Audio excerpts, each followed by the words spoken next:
Olá, seja bem-vindo ao Na Sala, o nosso encontro onde nós estamos aqui semanalmente juntos estudando a Palavra de Deus. E nessa semana nós temos aqui um convidado especial, pastor Matheus Negrini. Seja muito bem-vindo. Muito obrigado pelo convite, é uma honra estar aqui com vocês, compartilhar um pouco da Palavra de Deus. Eu tenho certeza que vai ser um tempo maravilhoso, onde a gente vai se deleitar naquilo que Deus está conversando com a gente aqui.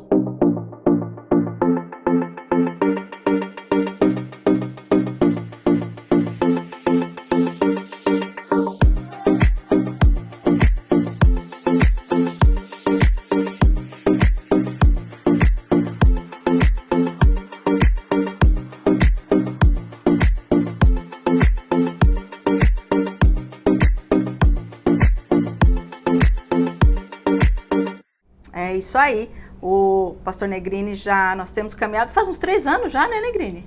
Nós? Mais. 2016? Meu Deus, aí, faz já faz mais aí. Tempo, não pode passar tanto tempo assim. É. Mas o Matheus é alguém que nós temos visto o agir de Deus, né? Um homem sério diante da palavra do Senhor, bíblico. Obrigado. Né, que tem zelado pela palavra do Senhor. Por isso é uma honra muito grande ter você aqui hoje nesse trabalho, porque a nossa preocupação aqui, Matheus, é sempre fazer com que nós possamos entender o que o texto bíblico está dizendo, né? Quantas vezes a gente diz, a Bíblia é difícil, a gente ouve tanta gente dizer isso, né? Como a Bíblia é difícil de entender. Eu acho que falta um pouquinho de vontade, de repente, né, de debruçar na palavra de Deus, de estarmos ali, de talvez pessoas dispostas, né, o texto fala, como entenderão se não há quem pregue, né, quem Sim. ensine, e o Matheus tem feito isso ao longo desses anos que nós temos caminhado com ele, tem ensinado jovens e não jovens também, né. Nós aprendemos muito com o Matheus, com o seu testemunho de vida e com aquilo que Deus tem trazido ao coração dele. Por isso nós estamos muito felizes essa semana com a presença dele aqui. E vamos lá então? Vamos, com certeza. Então, só para a gente se lembrar, né? Hoje nós vamos entrar no capítulo 30 e na semana passada nós encerramos o capítulo 29 ali com o 4º filho que Lia está dando para Jacó. E a gente conseguiu observar algumas coisas nesse 4º filho. Até então, o nome dos filhos falava das suas queixas, né? Era como um retrato do sentimento ruim que ela tinha por não ser amada pelo esposo. E a esperança que ela tinha, olha, sim, com esse ele vai me amar, agora ela já está no 4º filho aqui, e a gente vê nesse momento que o nome que ela dá para esse filho, Judá, que ele é adorado, ele é exaltado, já não significa mais as suas reclamações, as suas queixas, né? Ou até a gente pode dizer a esperança dela de que Jacó viesse a amá-la como amou Raquel. Então isso assim, a gente até falou semana passada, o quanto a gente vai notando no decorrer do texto aqui, como a gente vai notando a transformação que Deus vai fazendo nas pessoas, e assim ocorre nas nossas vidas também, né, como Deus vai mudando. E só para deixar registrado aqui, nós falamos dos outros filhos, e Judá ele vai se tornar lá na frente uma das tribos mais importantes das tribos de Israel, né? É a tribo de onde saem os reis, todos os reis de Jerusalém saem dessa tribo. O rei dos reis, nosso Senhor Jesus, é da tribo de Judá. O apóstolo João lá em Apocalipse vai chamá-lo de o leão da tribo de Judá. Então a gente vai vendo aqui como Deus tem os seus caminhos e que muitas vezes são diferentes do nosso, né? Daquela que é a desprezada, Deus levanta, né, uma tribo tão importante e tantas outras, né? Nós vimos ali Levi, né, a tribo sacerdotal que vai sair dessa mãe aqui também. E aí nós vamos dar a sequência aqui agora, conhecendo, agora o texto vai nos falar de Raquel, né? Vai mostrar para nós agora o capítulo 30, como Raquel resolve tentar dar um jeito na situação da sua esterilidade ali, né? O quanto ela tenta por outros meios que são lícitos socialmente, sim, culturalmente, né, Matheus? Nós vamos ler o texto aqui, mas algo que eu queria falar antes até de entrar no texto é como a gente tem que tomar cuidado, né, Mateus? Como até onde a gente vai concordar com a cultura, até onde a gente vai concordar com os hábitos do lugar onde a gente está inserido, né? Com as coisas que a gente vê. E aqui a gente viu aqui Jacó tendo, diferente do seu pai Isaac, diferente do seu avô Abraão, aqui ele é polígamo, aqui as mulheres, né, tendo filho com concubinas, a forma com que Raquel vai fazer as coisas, né, e com certeza Deus, na sua infinita sabedoria e soberania, ele age nessas coisas, mas com certeza para todos esses personagens aqui, isso trouxe grandes problemas, grandes complicações na vida familiar. Não, e trazendo assim, né, para o nosso lado brasileiro, foi o famoso jeitinho brasileiro, né? Não deu certo, vou dar um jeito aqui. Não deu certo aqui, né? E só assim, né? Eu sei que a gente vai ler o 30, que é uma extensão do 29, né? E você vê aqui tanto Raquel como Lia com suas dificuldades. O problema de Lia era que ela não se sentia amada, se sentia rejeitada pelo seu esposo. E o problema de Raquel era a crise de que ela não conseguia engravidar. Então ambas tinham crise e precisavam de uma solução. E até no versículo 31, no capítulo 29, diz assim que o Senhor viu que Lia era desprezada e por isso fez ela fecunda. Então ela se sentia realmente desprezada, ela não se sentia desejada, amada. Realmente a paixão da vida de Jacó era Raquel. Ele sempre trabalhou pela mulher, trabalhou tanto, ficou 14 anos trabalhando por ela. Então essa era assim, aquela coisa está interna no coração dela, que ela não verbaliza, mas aquilo está enraizado nela. Ela se sentia desprezada. Ele foi obrigado a me engolir. Exatamente, assim, eu vim no pacote. Foi basicamente isso. E a Raquel, por sua vez, falava, nossa, eu sou amada, mas eu não tenho filho. Isso é uma vergonha para a época, era como se fosse praticamente uma maldição. É como se fosse assim, o favor de Deus está sobre ela, não está sobre mim.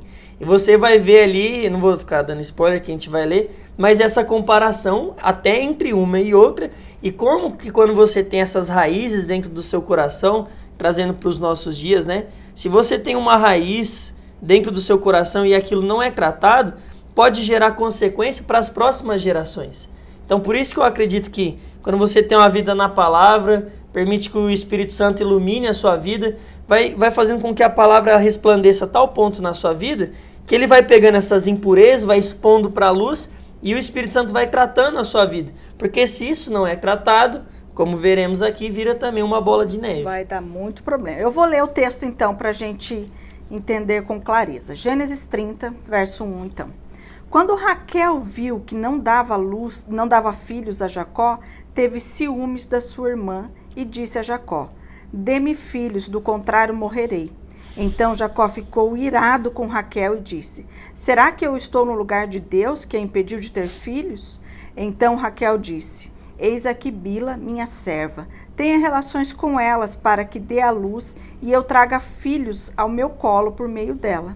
Assim Raquel lhe deu Bila, sua serva, por mulher, e Jacó teve relações com ela. Bila ficou grávida e deu à luz a um filho a Jacó. Então Raquel disse, Deus me fez justiça, ouviu a minha voz e me deu um filho. Por isso lhe chamou Dan. Outra vez Bila, serva de Raquel, ficou grávida e deu à luz o segundo filho a Jacó. Raquel disse, com grandes lutas tenho competido com a minha irmã e consegui vencer. Por isso deu ao filho o nome de Naftali.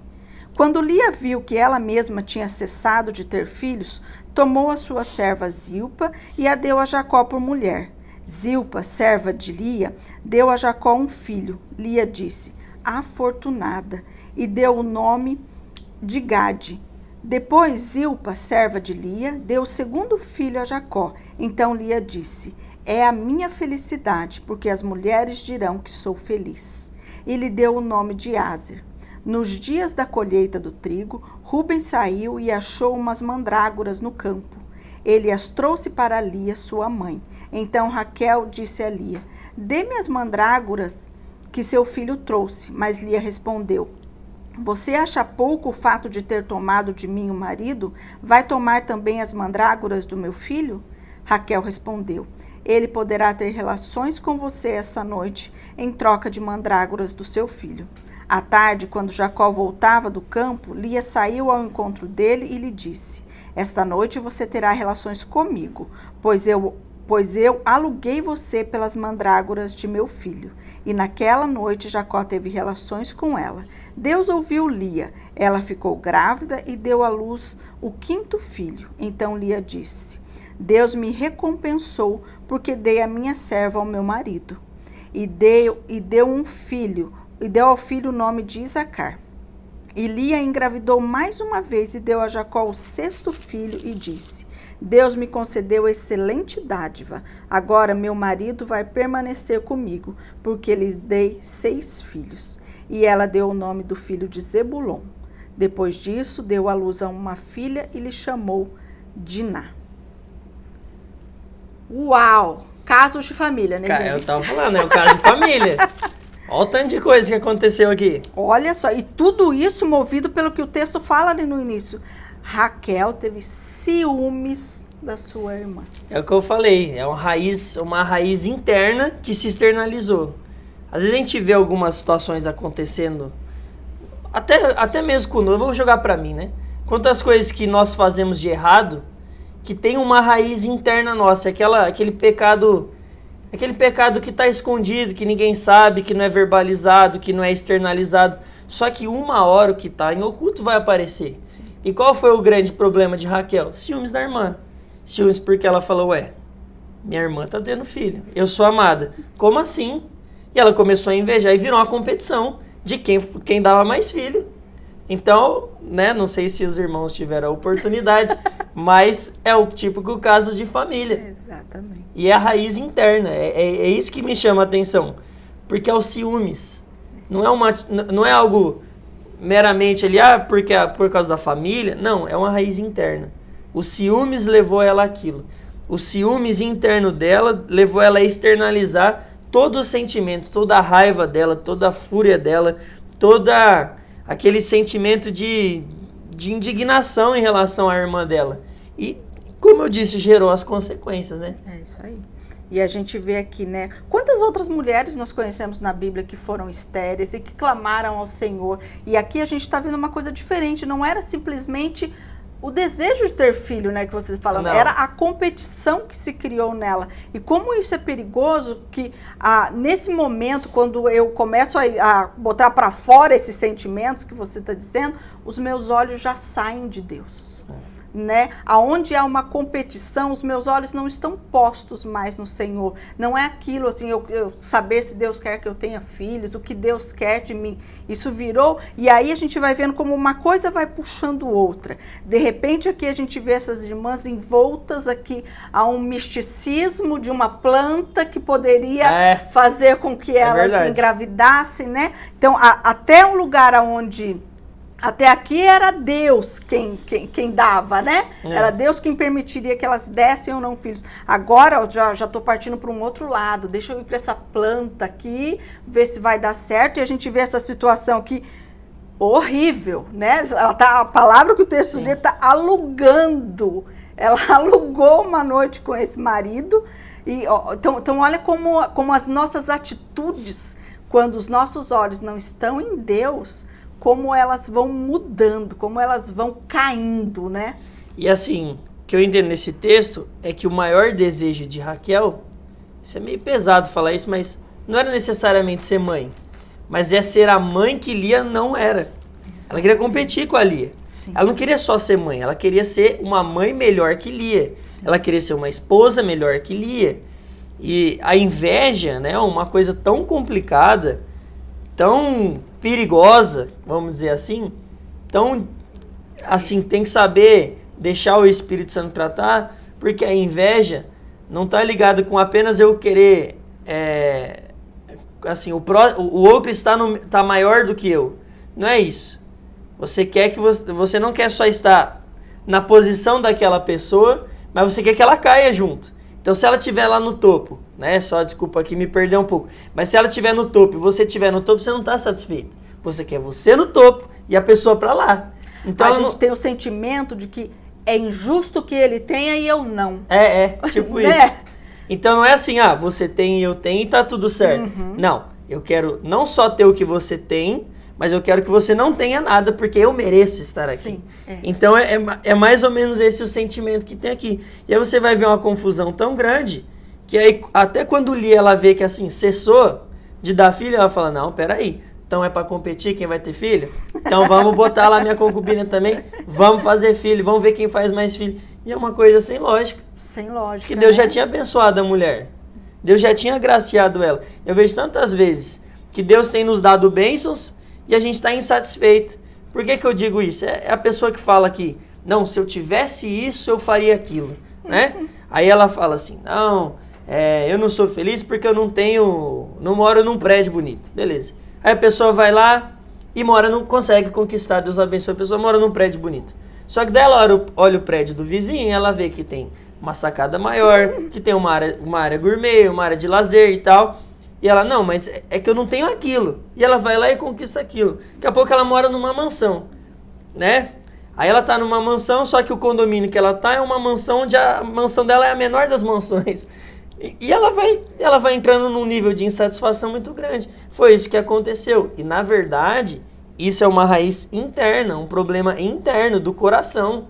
Não é de bens, não é de posse, não é de filhos, não é de de dar à luz. Não, mas é algo que está dentro do coração. E eu vejo que isso é uma coisa para nós, que nós precisamos tomar cuidado. Porque às vezes, né, você aí igual eu não vou gerar uma criança, mas eu gero sonhos, eu gero projetos, eu tenho objetivos a concluir na minha vida.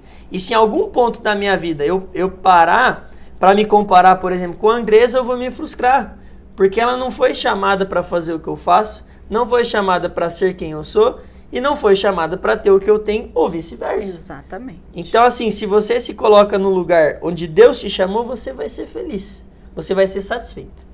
É isso aí.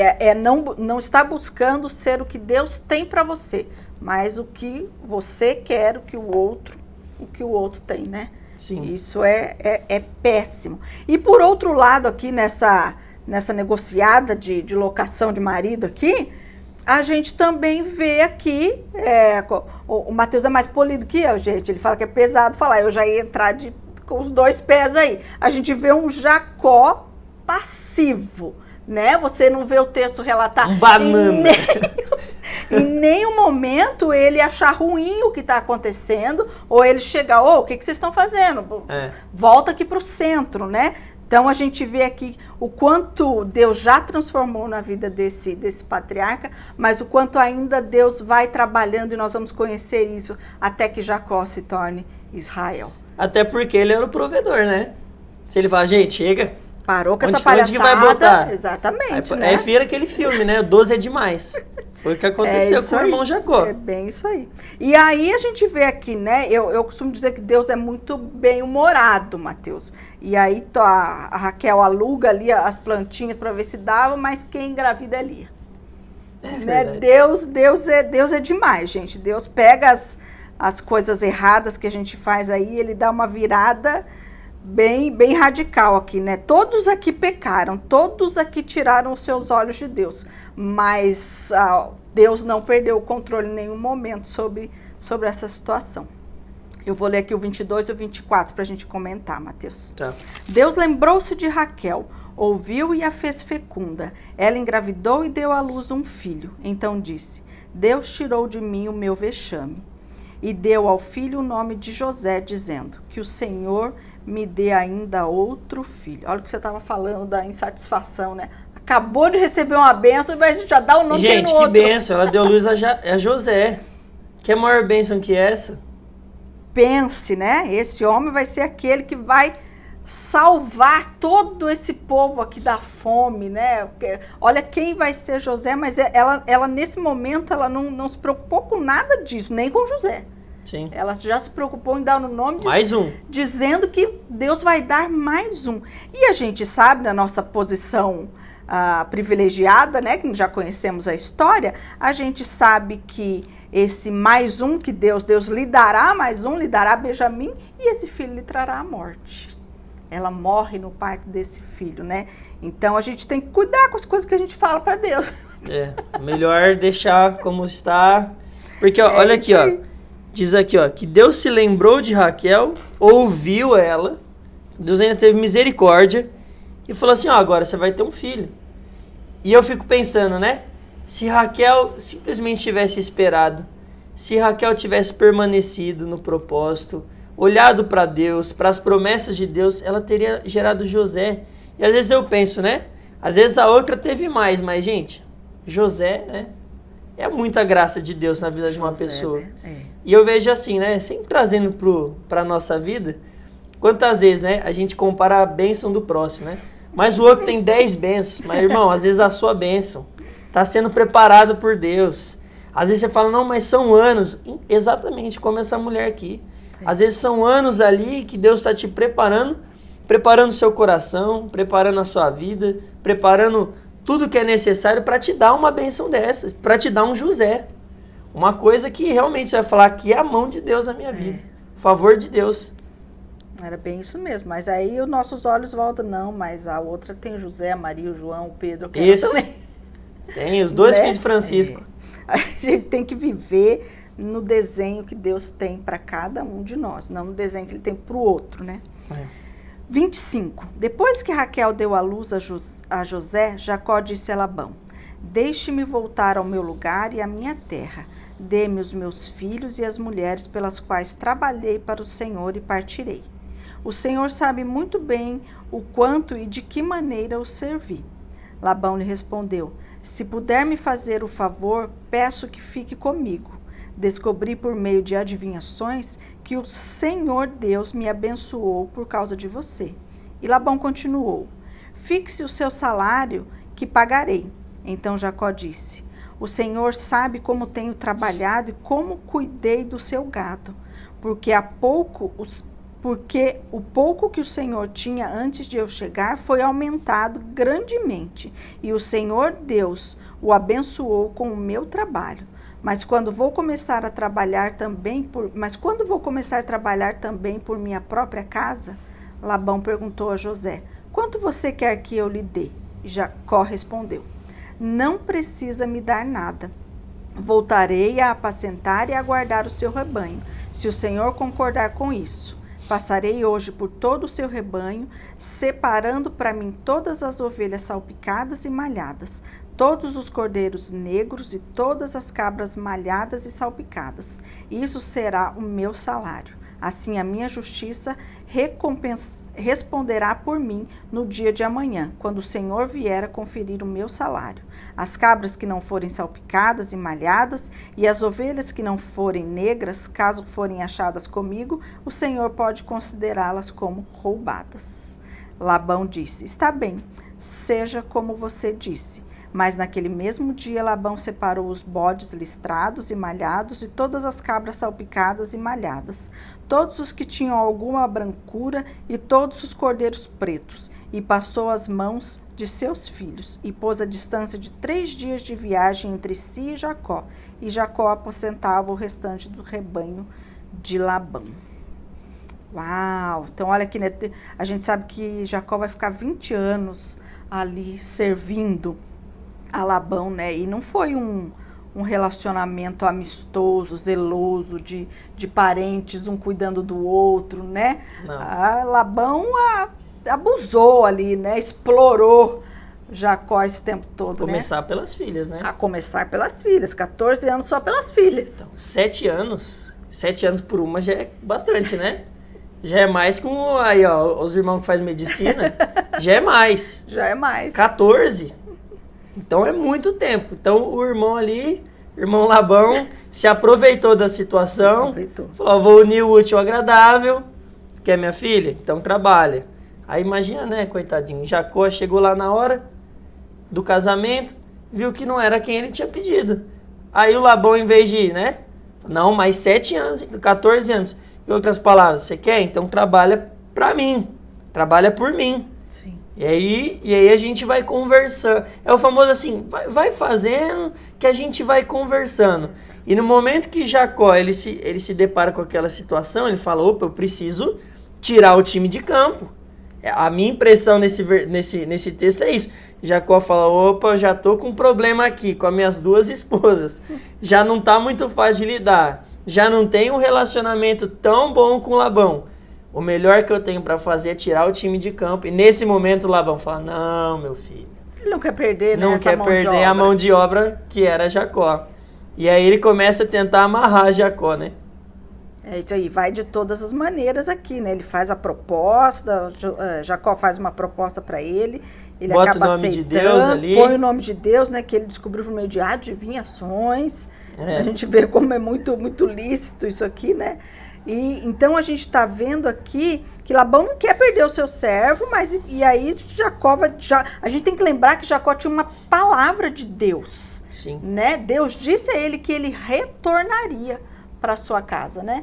E aí agora Jacó vai fazer aqui todo essa negociada aqui, né? Essa proposta que ele faz ali de separar o gado ali, todo o rebanho.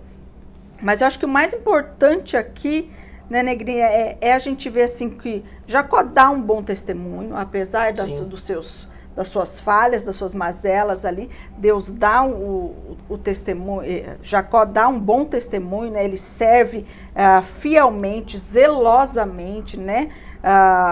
As pessoas veem que há algo diferente na vida desse homem. Não vê ele, né? Desonrando. Ele não desonra, como ele vai assim. E aí a gente está vendo aqui como que ele, de novo, vai ser enganado, né? É aquilo que a gente estava falando da outra vez. É bíblico, né? É a semeadura. É daquilo que você planta, não é? Ele novamente vai ser enganado aqui por esse tio e sogro aqui, né? Mas a gente também vê a mão de Deus em tudo isso, porque é o caráter desse homem que está sendo tratado, Sim. né? É o caráter de Jacó que está sendo tratado aqui. Como é que você vê essas histórias aqui dessas cabras que ele faz aqui, põe uns gravetinhos para ele olhar? Eu acho meio louco esse negócio aqui. Então, complicado, né? Eu entendo aqui como não é nada que o fato dela olhar pro gravetinho ali, a cabrinha, que faz a coisa funcionar, né? Não, mas eu vejo a mão de Deus aqui, Isso. de novo, guardando, prosperando, abençoando esse homem aqui, né? Com certeza. E você vê esse processo na vida de Jacó, né? Jacó, assim, falou de Jacó, a gente já lembra, né? Da escola dominical, já lembra quando a gente era criança, te ensinando pra gente que Jacó enganou seu irmão, e aí tem todo aquele lance da primogenitura, e às vezes até a gente olha para Jacó e realmente só lembra desse episódio, né, do enganador, mas a gente se esquece que esse Jacó, depois transformado por Deus em Israel, né, o homem de Deus, ele virou um homem de Deus, sim. Mas até ele alcançar esse lugar, ali, até ele chegar nesse lugar, né, que é, assim, a gente fala bastante, mas entre o chamado, o processo e a promessa, né, é um caminho ali. Então Deus chamou o cara. E Deus tinha uma promessa pro cara.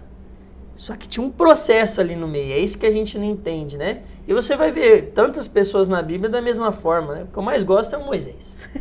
E Moisés você vai ver, né? Um homem lá que conhecia a realidade de um palácio egípcio, vai tentar se posicionar na hora errada, tentando fazer justiça com as próprias mãos, vai pro meio do deserto, 40 anos pastoreando ovelha, para depois mais 40 pastorear pessoas, pastorear um povo.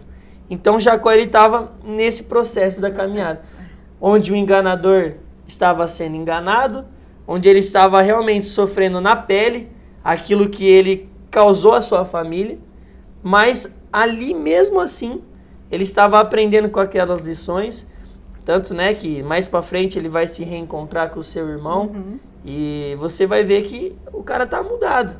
Ele tá disposto a mudar, tá sendo trabalhado por Deus. E eu acredito que é isso que é importante na nossa vida. Você deixar Deus trabalhar. É isso aqui que eu aprendo com Jacó. Foi um homem que errou. Que vacilou. Mas é um homem que tá ali, ó, pedindo a misericórdia de Deus. E Deus tá restaurando a vida desse homem. Demora? Pode demorar. Demora, e é assim mesmo, né, Mateus? Nas horas difíceis, na hora, eu penso que esses 20 anos aqui não foram assim tão agradáveis para ele, né? Existia toda a situação com que ele deixou a casa dele. Então, assim, mas são nessas coisas que Deus trata o nosso caráter.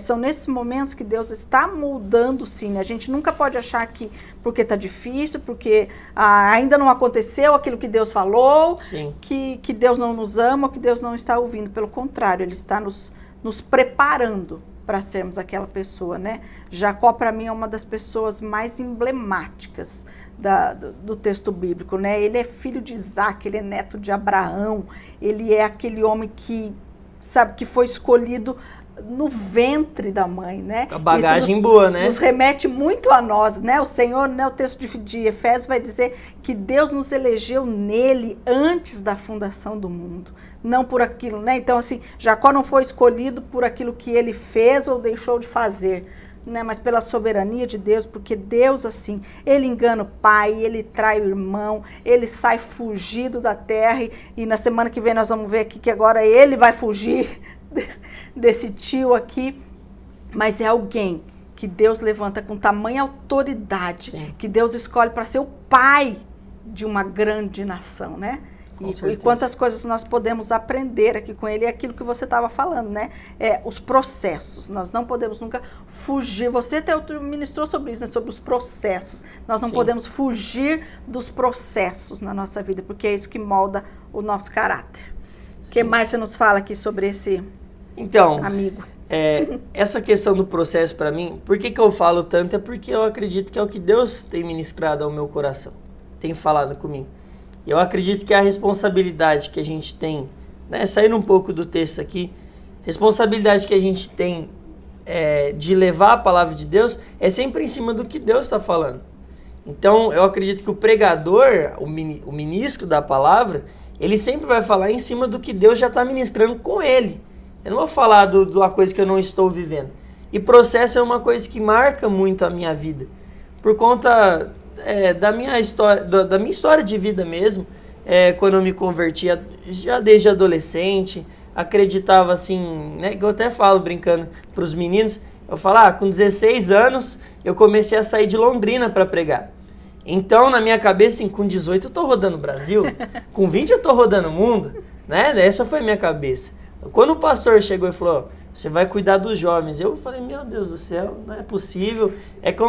Pra mim é como se eu tivesse, assim, enterrando meus talentos, entendeu? Mas como eu, assim, não, de forma alguma.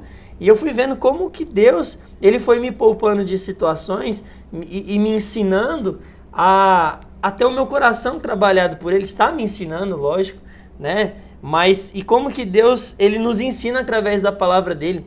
Todos esses grandes homens de Deus, foram podados, foram tratados, foram trabalhados. Você vai ver Jesus, né? Sendo tratado por 30 anos, o Filho de Deus, para exercer um ministério de 3 anos. Então você vê um treinamento de 30 anos, para exercer um ministério de 3 anos.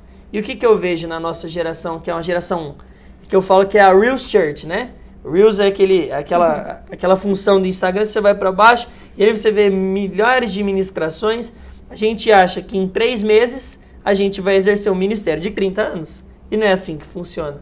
Então todos eles passaram por poda, por processo, né? Jesus é assim, o exemplo máximo.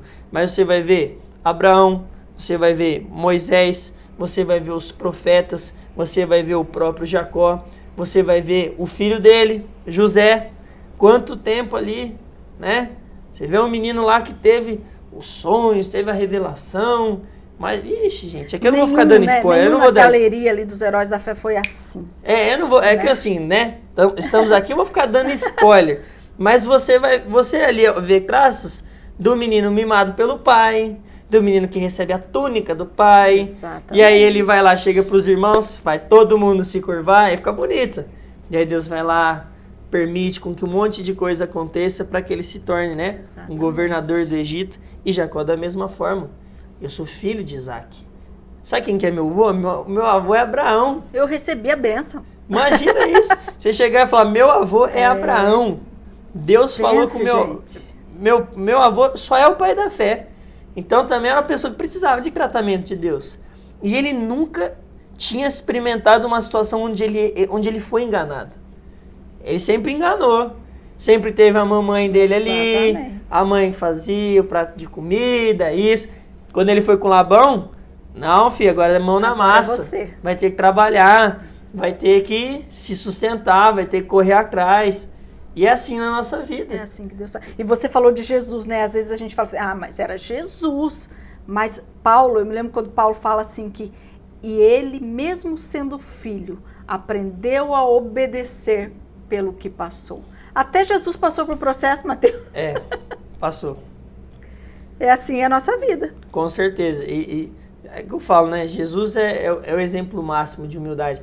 Falava que ele cresceu em estatura, em graça, em conhecimento, ou seja, em todas as áreas, E aí fala lá em Filipenses, né? Subsistindo em forma de Deus, não julgou como usurpação ser igual a Deus, antes mesmo se esvaziou, né? Tornando-se a forma de servo e reconhecido em figura humana. É por isso que eu falo que Jesus é Deus. Que o cristianismo é a única religião verdadeira. Que o cristianismo é o único caminho a Deus. Que Jesus é o único caminho ao Pai. Porque você vê em todas as religiões, você nunca vai ver um Deus que abre mão da sua glória. Em todos os outros lugares, você nunca vai ver um Deus que se fez homem, se passar por esse ponto de humilhação, se tornar um bebezinho. Você não vê um Deus que faz isso. Você vê apenas uma barganha entre Deus e o ser humano, a entidade do ser humano. Então você me dá e você recebe. Se você não me dá, você não recebe, eu vou te castigar. O cristianismo é o único lugar onde Deus se faz homem e Deus não espera você encontrá-lo. Ele mesmo vai ao seu encontro. Você vai ver aqui que Jacó não merecia nada disso. E Deus não espera isso para abençoá-lo. Deus simplesmente faz porque está na natureza dele, está em quem ele é. Então, assim, só, né, que eu falo bastante, tá vendo? Vai lá. Então, assim, para você entender, meu irmão, que estão dando um sinal aqui que o céu tá movendo aqui. Então, assim, para você entender, Deus, ele não vai fazer na sua vida por quem você é ou pelo que você fez ou deixou de fazer. Ele vai fazer porque ele é Deus e por quem ele é. Para mim é isso que torna o cristianismo o caminho que leva a Deus. Ele é o caminho, Jesus é o caminho. Porque não é pelo que você fez ou deixou de fazer, é pelo que ele fez e por quem ele é. Sempre vai ser isso. Por isso que é graça. Sempre é sobre isso. E desde o Antigo Testamento é graça. É isso aí, sempre graça. Isso me lembra uma frase do Billy Graham, né? O maior feito da humanidade não foi o homem ter pisado na lua, mas Deus ter pisado na terra. Essa é a nossa... Essa é a maior coisa que aconteceu, né? Deus ter feito tudo isso que o Mateus acabou de falar aqui por nós, que assim como Jacó, nada merecemos. Não fizemos nada para merecer isso, né? Graça de Deus o tempo todo. Eu espero que você tenha sido abençoado, edificado com essa ministração aqui hoje. Eu quero mais uma vez agradecer ao Mateus que prontamente atendeu o nosso pedido de estarmos aqui hoje. Obrigada, Mateus. E convidar você para a semana que vem nós estarmos aqui novamente, darmos sequência a esse estudo. Vem para a sala. Vem para a sala.